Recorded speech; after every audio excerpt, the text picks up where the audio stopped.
Bonjour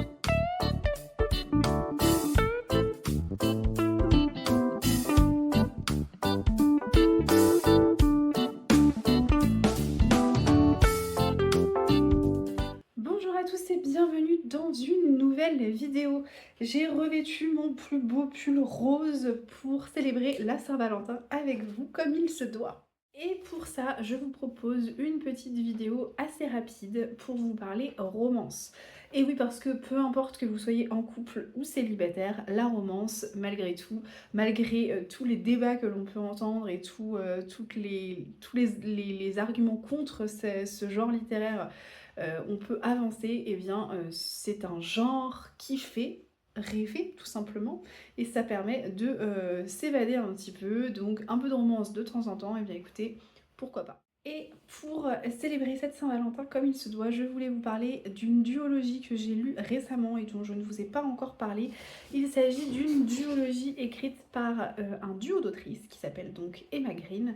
Et la duologie que j'ai eu l'occasion de lire sur ce début d'année, c'est Oh My Lord et My Dear Dandy, qui sont deux romans qui peuvent bien évidemment se lire séparément, mais qui ont un lien, vous allez voir, si vous en lisez un, vous pouvez lire l'autre et vous allez retrouver un peu les mêmes personnages. C'est pour cette raison que c'est une duologie.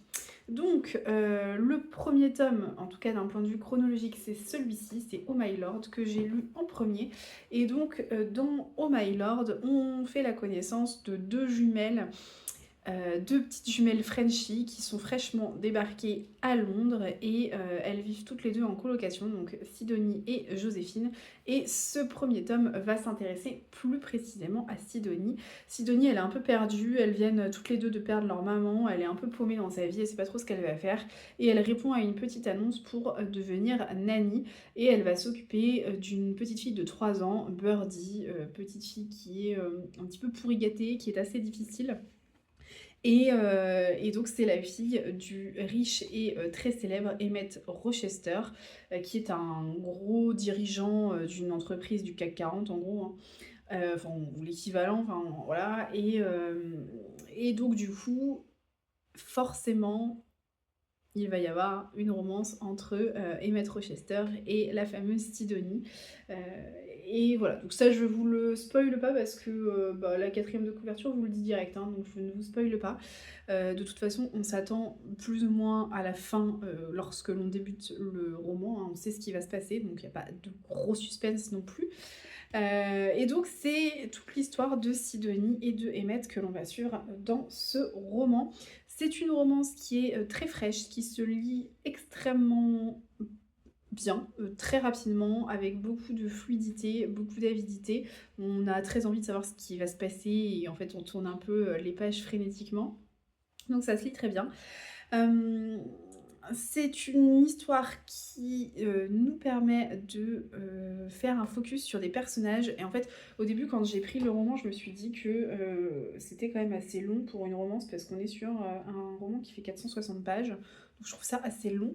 Mais en fait, la force d'Emma Green, c'est vraiment de détailler au maximum les personnages pour les rendre le plus réalistes possible.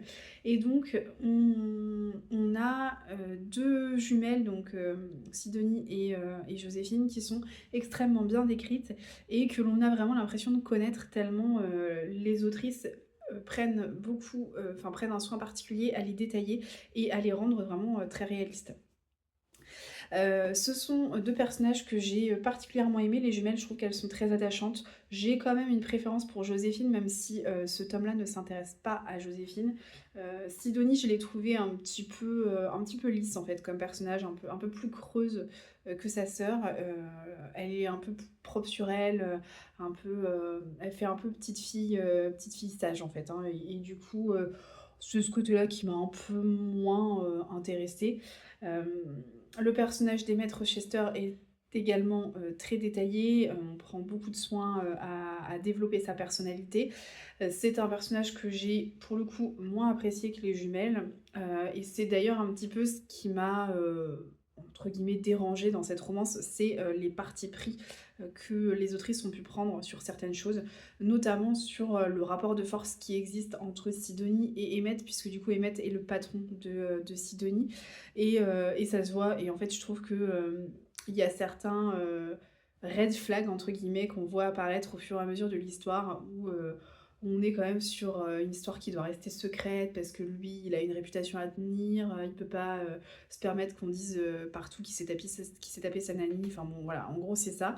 Et j'avoue que j'ai pas été hyper emballée par ce credo-là en fait et je me suis dit: «Bon, le côté, non mais il faut garder la relation secrète, c'est ton patron, il y a un rapport de force qui se crée, il y a un déséquilibre en fait entre les 2 et moi j'ai moyennement apprécié ça.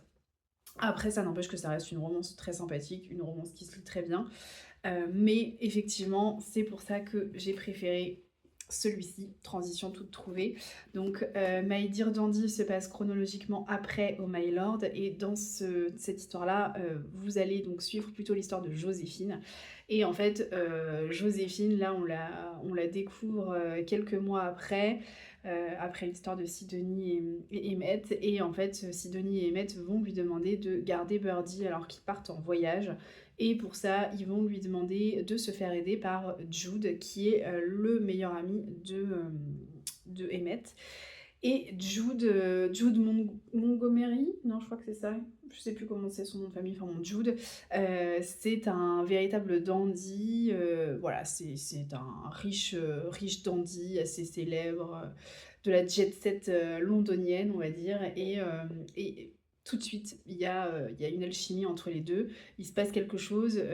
Jo, c'est un peu la petite rebelle, c'est quelqu'un qui est barmaid à la base, qui du coup bon, n'a pas trop d'atomes crochus avec les enfants, enfin pas plus que ça, et se retrouve à devoir s'occuper de Birdie alors que bon, c'est pas forcément ce qu'elle aurait aimé. Et Jude, lui, c'est un peu l'opposé. C'est le gars qui sait qu'il est. Enfin, il sait qu'il est beau, clairement.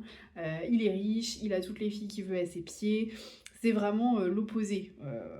Enfin, c'est voilà, c'est l'opposé. Et bon, bah, comme on le dit, les opposés s'attirent. Donc, forcément, c'est leur histoire que l'on va découvrir dans My Dear Dandy. Et j'ai préféré cette histoire parce que je trouve que les personnages sont plus intéressants. Ils sont, un petit peu moins lisses, ils ont, des failles bien évidemment, mais c'est ça qui les rend aussi attachants et je trouve que Jo, elle est plus humaine, plus attachante que Sidonie parce que, bah, voilà, on sent qu'elle est un peu rebelle sur les bords, on sent qu'elle a pas sa langue dans sa poche, c'est quelqu'un qui sort un peu des sentiers battus, elle fait de la boxe, elle n'hésite pas à remettre les gens à leur place, enfin vraiment, voilà. Elle, c'est un personnage vraiment intéressant parce qu'elle sort des sentiers battus. Jude, c'est pareil, il est un peu différent de, Emmett quand même, on n'est pas dans le même rapport de force. Il y a pas ce rapport de force qui existe entre Sidonie et Emmett et qui m'a un peu dérangée dans Oh My Lord. Donc je pense que c'est pour ça que j'ai préféré My Dear Dandy. Mais globalement, ce sont 2 romances très chouettes, très sympathiques, dans lesquelles vous allez passer un très bon moment. Et bah, vous vous attachez en fait, hein, au quatuor, que l'on découvre, dans ces 2 romans et ça fonctionne bien. Il y a une bonne touche d'humour, il y a, une bonne touche, d'humanité aussi et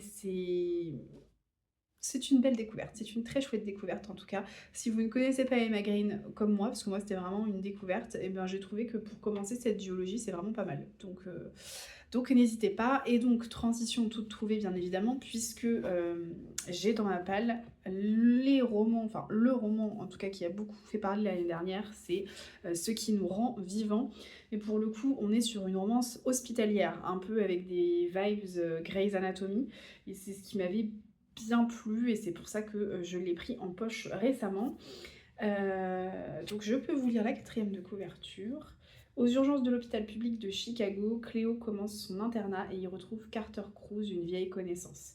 Bien plus que ça, en réalité, son meilleur ami de la fac de médecine, mais aussi son plus sérieux rival et son plus grand regret.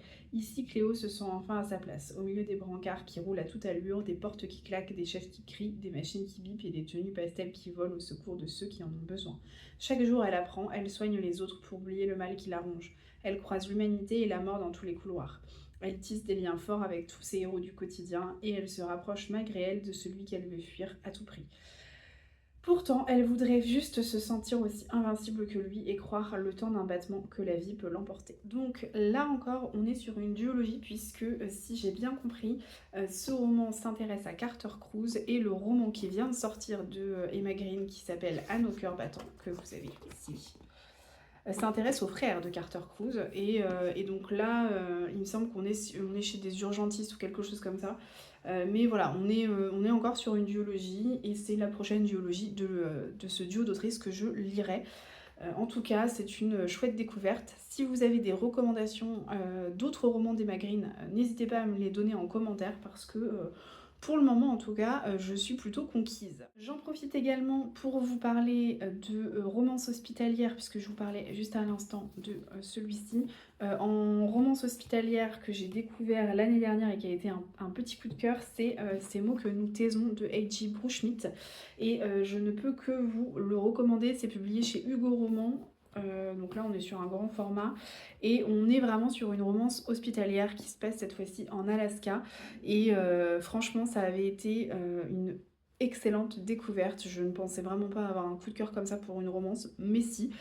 On est sur de la new romance, il y a des scènes explicites, mais pas énormément, enfin ça reste quand même relativement soft. Et donc là vous allez suivre deux personnages qui sont un peu ennemis et qui vont finir par se rapprocher. Donc on est sur un enemy to lovers et ça fonctionne très très bien. Donc si vous avez envie d'une romance hospitalière, celle-ci est très très bonne et j'ai cru comprendre que celle-là l'était tout autant. Donc je vous dirai ça quand je la lirai. Voilà en gros sur cette petite partie romance que je voulais enfin ce que je voulais vous dire en gros hein, sur toutes les romances que j'ai pu lire dernièrement. Je voulais terminer cette vidéo juste pour vous donner deux autres idées de romances à lire qui viennent de sortir, qui sont des romances que j'ai vu passer notamment chez Laura du compte Les mots des autres et chez Doris du compte My Little Books 13. D'ailleurs, si vous cherchez des recommandations de romances, n'hésitez pas à aller voir le compte de Doris parce qu'il en est truffé et elle est de très très bons conseils pour la romance, clairement. Donc n'hésitez pas. Le premier du coup que j'aimerais beaucoup lire, c'est In the Likely Event de Rebecca Yarros qui m'a été vraiment vendue par Laura. C'est une romance militaire et donc c'est aussi pour ça que ça m'intéresse parce que je n'ai jamais lu de romance militaire et pour le coup c'est une histoire de rendez-vous manqué pendant une dizaine d'années dans le cadre de l'armée plus ou moins et ça me tente énormément. Et le deuxième qui est fortement recommandé par Doris, c'est Bruce. Désolée pour cet accent absolument affreux. Donc du coup là pour le coup on est sur une romance plutôt estivale, une romance plutôt vacancière qui se passe à Hawaï et c'est surtout ça qui m'a intéressée parce que je rêve d'aller à Hawaï et que clairement une romance qui se passe à Hawaï, bah franchement, il m'en faut pas plus pour être charmée. Donc du coup, je vais très probablement me la procurer dans les prochains mois. J'attendrai très certainement cet été pour la lire, mais en tout cas, c'est une des romances que j'aimerais lire cette année. Voilà, donc c'est les deux romances qui me tentent énormément. Dites-moi vous en commentaire quelles sont les dernières romances pour lesquelles vous avez eu des coups de cœur, celles sur lesquelles il faut absolument se jeter et se ruer en librairie. Et puis bah, sur ce, moi il ne me reste plus qu'à vous souhaiter une excellente Saint-Valentin si jamais vous fêtez cette fête. Et je vous dis à très bientôt pour une nouvelle vidéo, tout simplement. Allez, ciao!